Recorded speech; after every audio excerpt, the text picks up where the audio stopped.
Cordial saludo, estudiantes del curso de Matemáticas Discretas. Vamos a hacer un repaso de los temas correspondientes a la tutoría 1. Técnicas de conteo. En primer lugar, vamos a hablar de qué son las técnicas de conteo. Las técnicas de conteo son métodos que sirven para contar el número posible de arreglos dentro de un conjunto, es decir, poder encontrar el número de elementos de un experimento o un espacio muestral. Dentro de las principales técnicas de conteo tenemos el principio multiplicativo, aditivo, permutaciones y combinaciones. El principio multiplicativo o regla de la multiplicación o regla del producto se enuncia de la siguiente manera.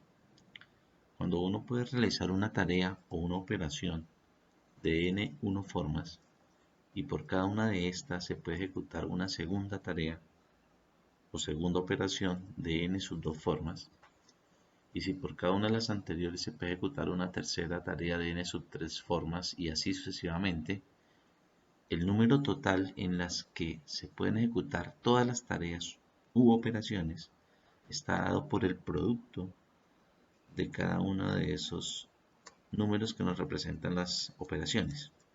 Aquí vemos la expresión que nos indica cuál es el valor del número total de formas.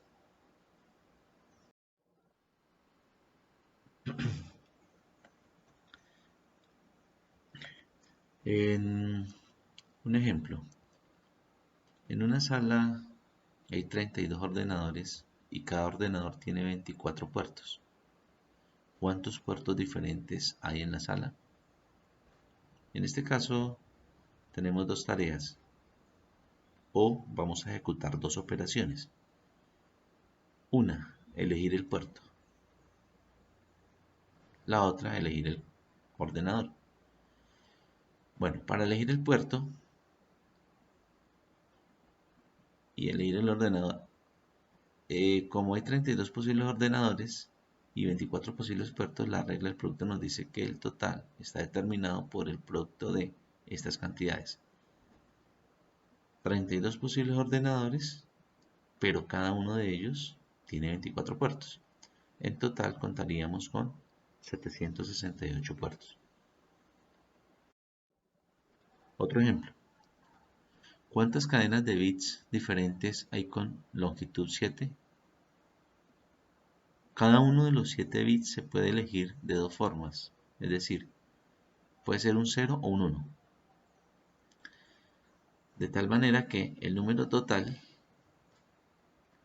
sería el producto de 7 veces el 2. ¿Por qué? El primer bit puede ser ocupado de dos formas. Por cada una de estas, el siguiente puede tener dos formas, que es 0 y 1.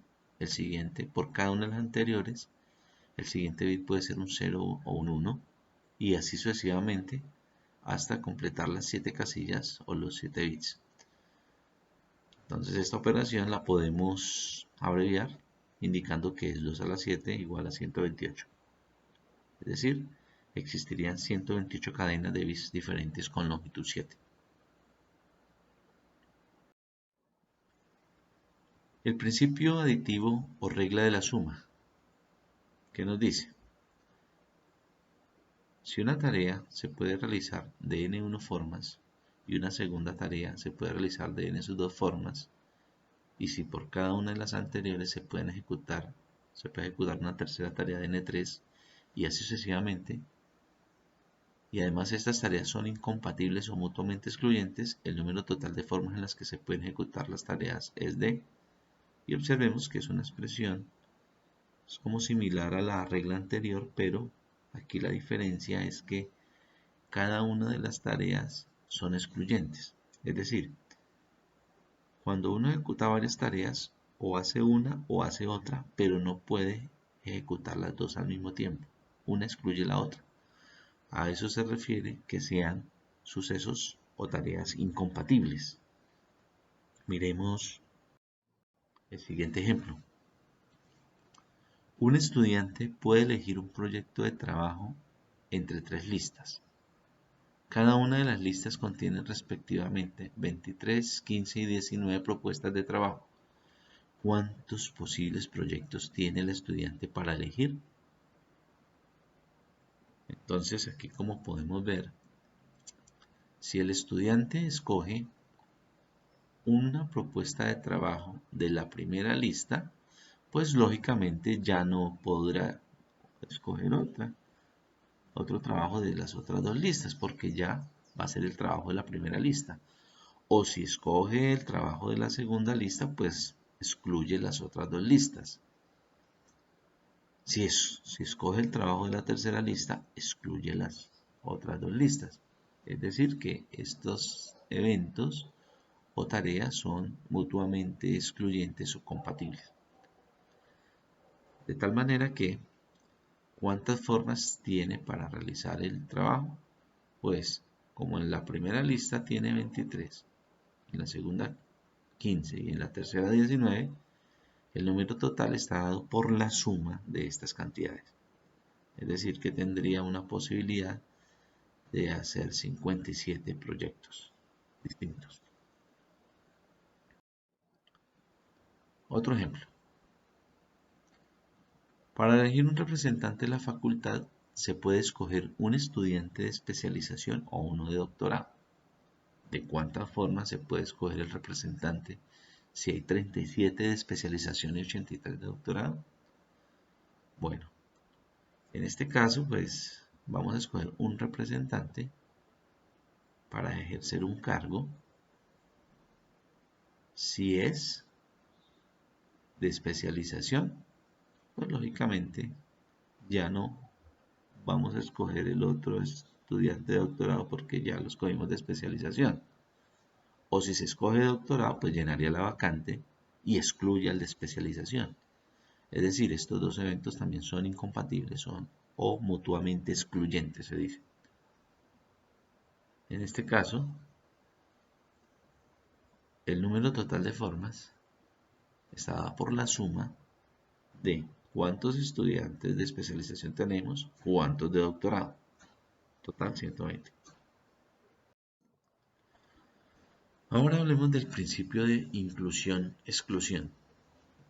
Este principio permite determinar el tamaño de una unión de conjuntos en términos de intersecciones. Aquí tenemos el caso de 2 conjuntos. Si quisiéramos encontrar el número de elementos que tiene A1 unido a 2 o A unido B, en este caso pues en la gráfica se muestra es el conjunto B, pero aquí en la expresión tenemos 2 conjuntos que son A1 y A2. Entonces, bueno, el hecho de que esta operación entre conjuntos esté encerrada entre barritas indica que se refiere a la cantidad de elementos que tiene la unión. Entonces, la unión, el número de elementos de la unión de 2 conjuntos está dado por el número de elementos que tiene el primer conjunto más el número de elementos que tiene el segundo conjunto. Como pueden ver ustedes, al hacer esta suma, se está incluyendo esta franja, esta zona intermedia 2 veces. Número de elementos de A más número de elementos del otro conjunto, se incluye 2 veces. Para evitar esa suma doble de esta zona intermedia, se resta una vez el número de elementos que tiene esta zona que se refiere a la intersección. Entonces, el número de elementos de A de un conjunto con otro conjunto está dado por la suma de los 2 conjuntos menos el número de elementos de la intersección de los conjuntos. En el caso de 3 conjuntos, como vemos acá, el número de elementos que tiene la unión de los 3 está dado por la suma que hay entre el número de elementos del primero más el número de elementos del segundo más el número de elementos del tercero. Pero como aquí estamos repitiendo estas zonas intermedias, dos veces, entonces restaríamos el número de elementos en la intersección del primero y el segundo, menos el número de elementos que hay entre el primero y el tercero, menos el número de elementos que hay entre el segundo y el tercero. Al hacer estas restas, restamos 3 veces la intersección de los tres conjuntos, es decir, quedamos sin esta zona incluida. Por eso se agrega nuevamente el número de elementos de la intersección de los tres conjuntos, que es esta zona intermedia, esta zona que aparece acá. En el caso de cuatro conjuntos, que es precisamente uno de los problemas que aparece allí en el taller propuesto, donde se debe aplicar esta expresión, en el caso de los estudiantes que pertenecen o que estudian en una universidad,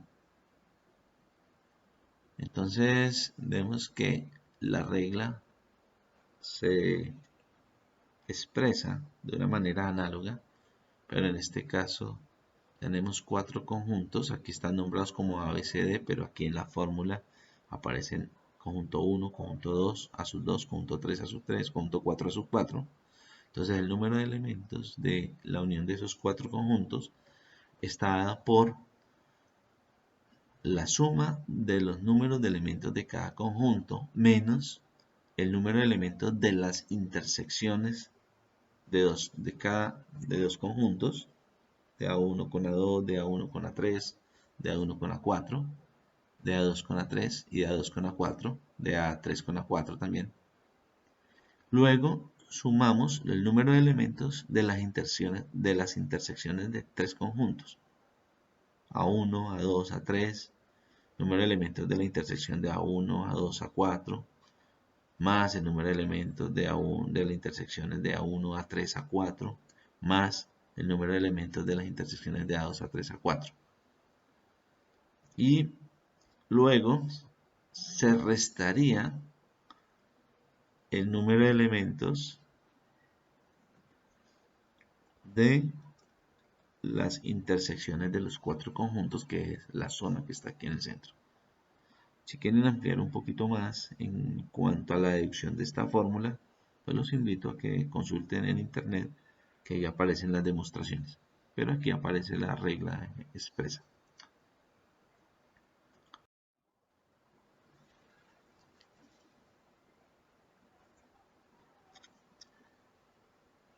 Un ejemplo para aplicar el principio de inclusión-exclusión cuando se tienen dos conjuntos. Nos dicen, ¿cuántas cadenas de bits hay que tengan longitud de 8 y que bien comiencen con 1 o bien terminen con 0, 0? Bueno, primero, construir una cadena de 8 bits que comiencen con 1 se puede hacer de cuántas formas. Pues, si vamos a construir una cadena con 8 bits y va a empezar con 1, significa que la primera cifra va a ser 1 y las otras 7 cifras sí pueden ser ceros o unos. Es decir, que tenemos una posibilidad de, en esas 7 casillas, poner cualquiera de los dos bits, 0 o 1. Entonces tendríamos todas las 7 posibilidades, todas las 7, 128. Entonces, que empiecen con 1, hay todas las 7 posibilidades. Ahora, construir cadenas que terminen en 0, 0 implica que las dos últimas cifras son 0, 0, son fijas. Pero las otras 6 cifras pueden ser ceros o unos, es decir, que tendríamos una posibilidad de 2 a la 6, porque en cada una de las cifras puede ser 0 o 1. Entonces 2 a la 6, o sea, 64 formas distintas. Pero, como también se pueden escribir cadenas donde la primera cifra sea 1 y las dos últimas 0, es decir, tendríamos 3 casillas o 3 cifras fijas, de donde solamente tendríamos libertad para escribir ceros o unos en 5 casillas, tendríamos una posibilidad de 2 a la 5 formas, 32 formas. Es decir, que el número total de cadenas estaría dado por la suma de la cantidad de elementos que hay en el primer conjunto, es decir, cuántas empiezan con 1. Empiezan con 1, sería este conjunto. Cuántos terminan con 0, sería este otro conjunto, el azul. Pero a eso tendríamos que quitarle una vez la intersección de cuántas empiezan con 1 y terminan con 0. Es decir, las que empiezan con 1 son 128, las que terminan con 00 son 64 y el número de elementos de la intersección son estas 32 formas, dándonos un total de 160 posibilidades o total de cadenas. Es decir, que se pueden escribir 160 cadenas distintas de bits de longitud 8 que comienzan con 1 y terminan con 00. Otra técnica utilizada para hallar el número de elementos de espacios muestrales o para resolver problemas de recuento es el diagrama de árbol. ¿Qué es un árbol? Posteriormente, en un capítulo aquí de nuestros encuentros tutoriales, vamos a exponer la teoría de árboles, pero vamos adelantándonos a lo siguiente.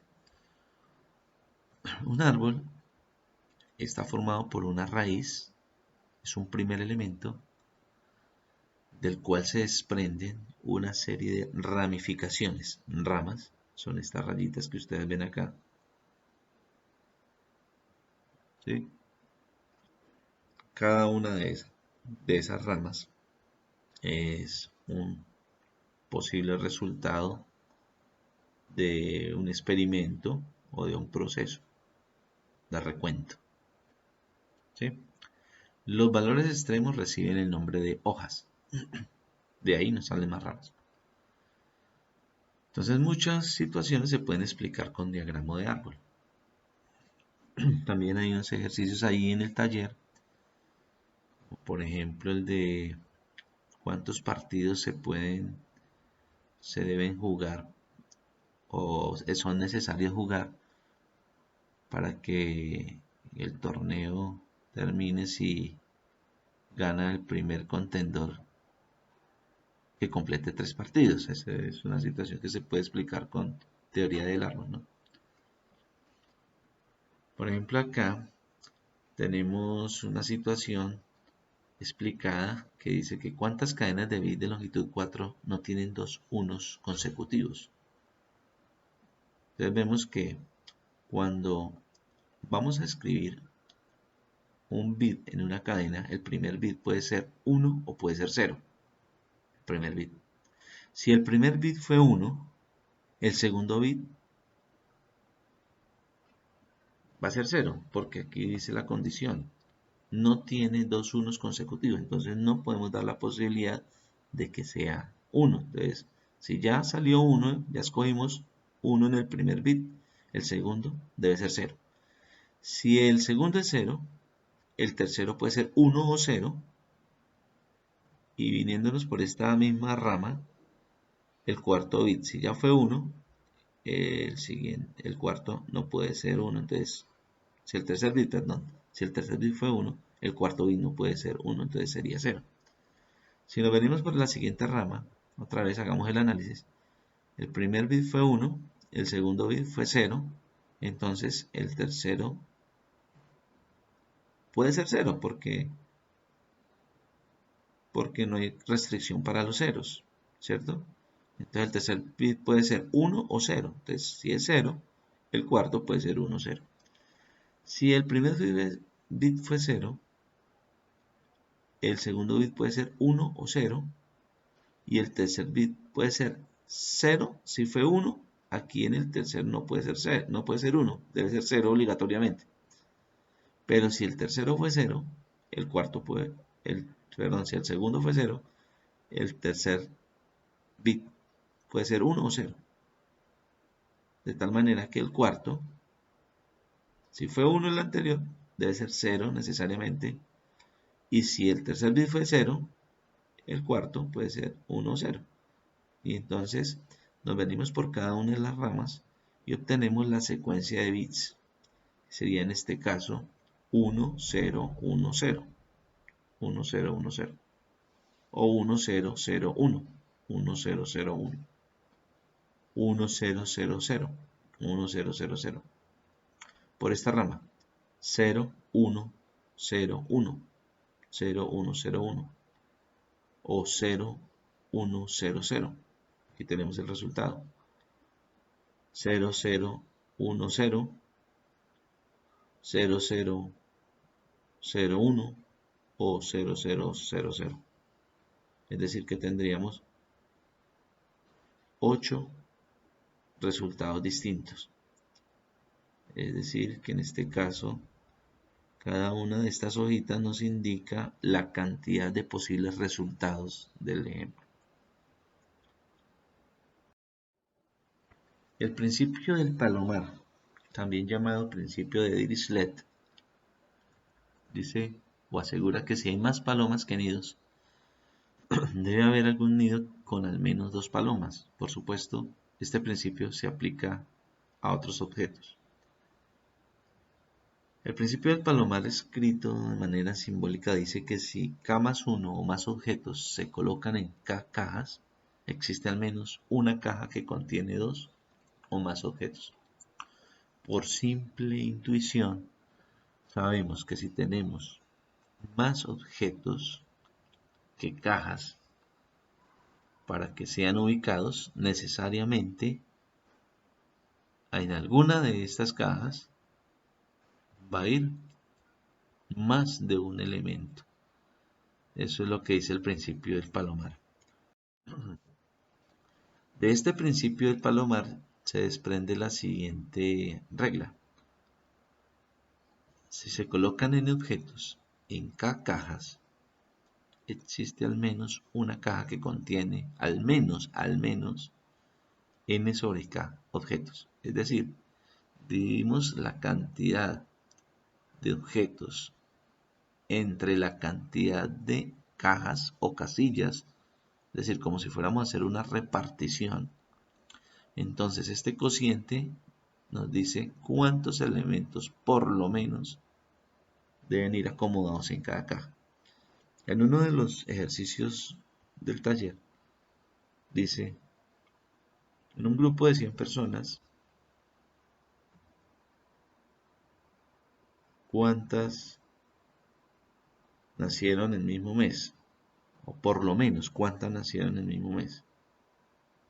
Entonces, 100 personas.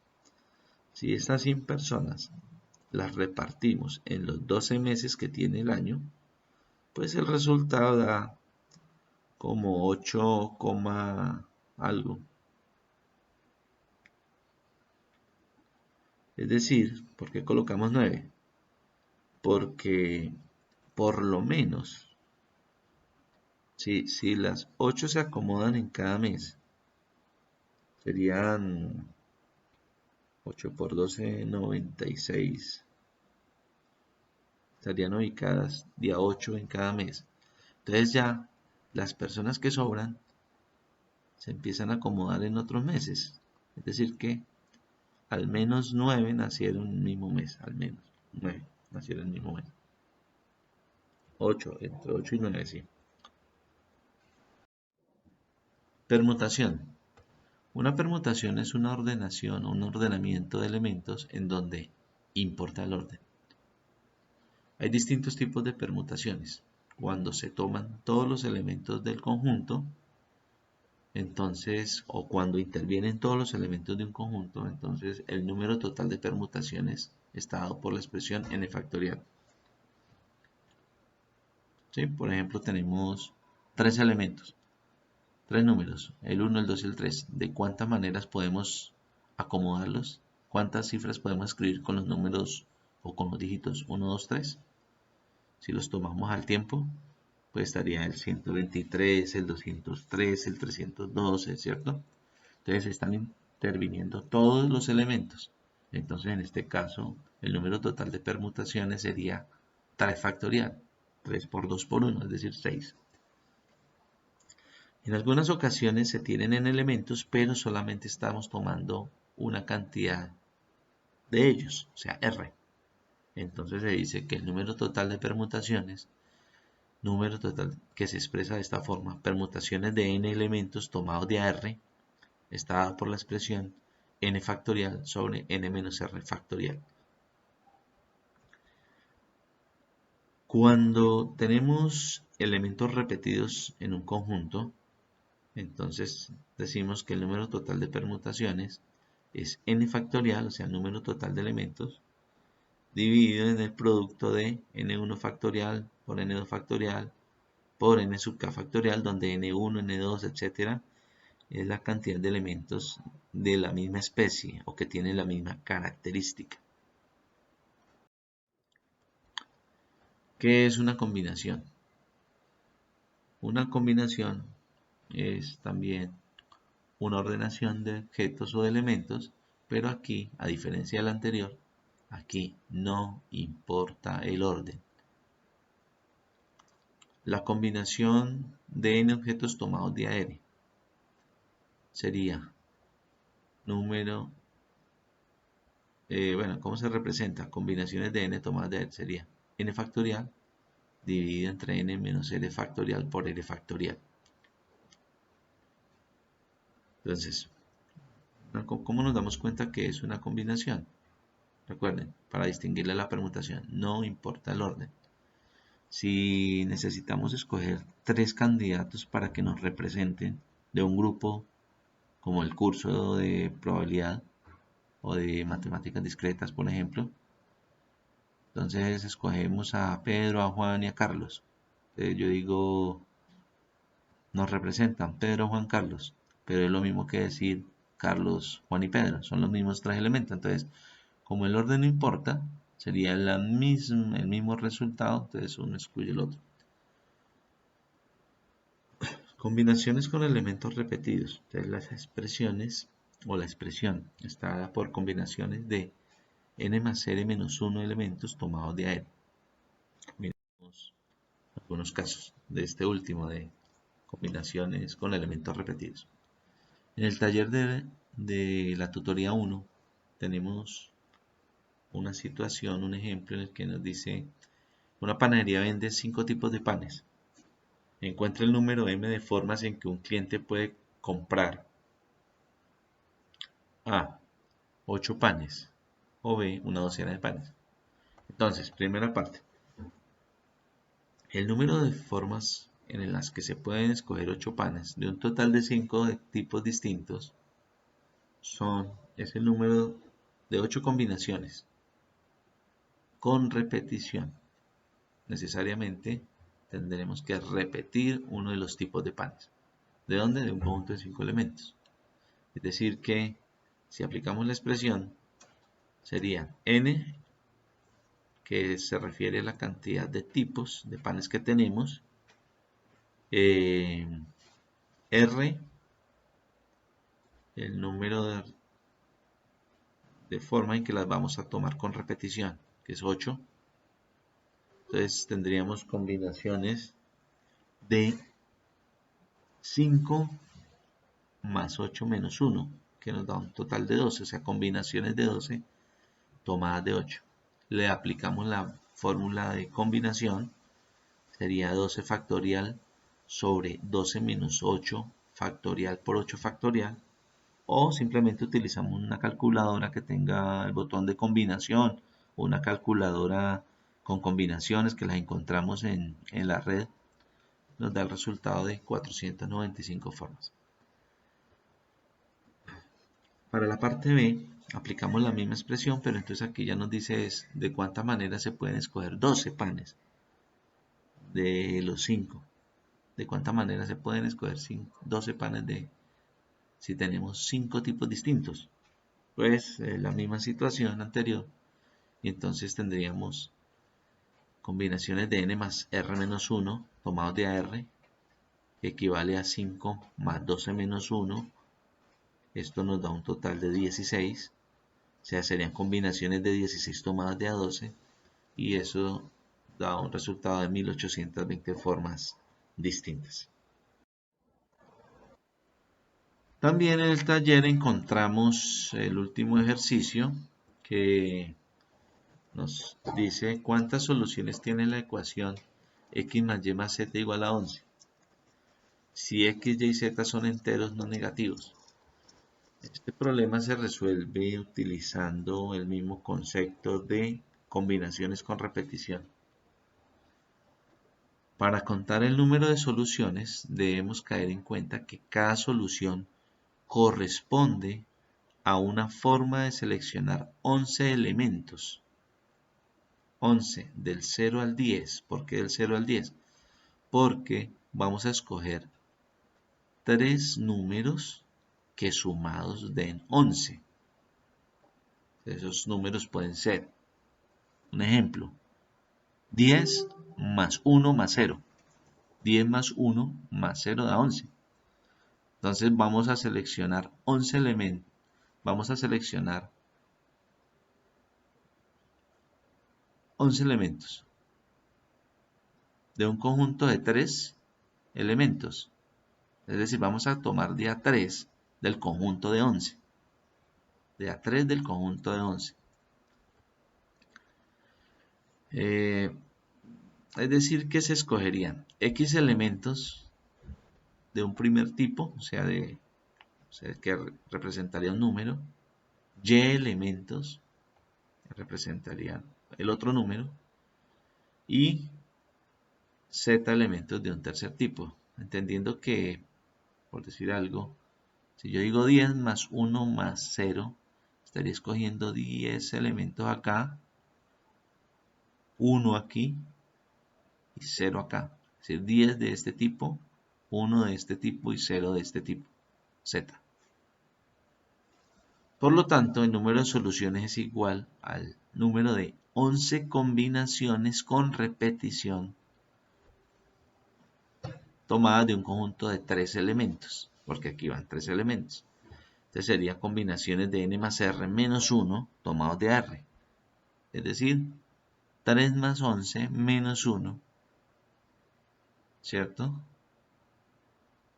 Daría 14 menos 1, 13, 13 elementos tomados de 11, que nos da un total de 78 soluciones, aplicándole la fórmula de las combinaciones. Bueno, en breve estaré publicando solución a algunos de los problemas donde ustedes me han expresado tienen inquietudes.